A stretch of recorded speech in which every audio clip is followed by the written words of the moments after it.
దర్శి మండలం పోతున్నాం సార్.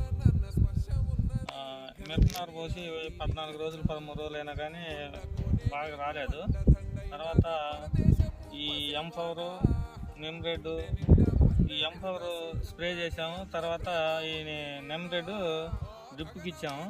తర్వాత నారు పెరుగుదల గ్రోత్ బాగా వచ్చింది. దీనివల్ల బాగానే ఉపయోగపడదు అనుకుంటున్నాం సార్ మేము. ఓకే. అండ్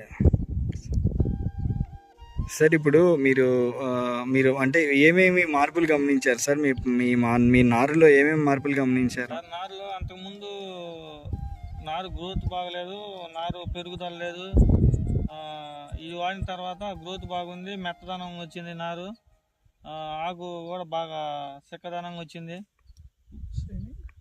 ఆకు మామూలుగా నారు కూడా షైనింగ్ బాగుంది సార్. మీలాంటి మిరప రైతులకి దీన్ని సజెస్ట్ చేస్తారా మీరు ఎవరికన్నా? బాగానే ఉపయోగపడుతుంది sir. Okay, thank you sir.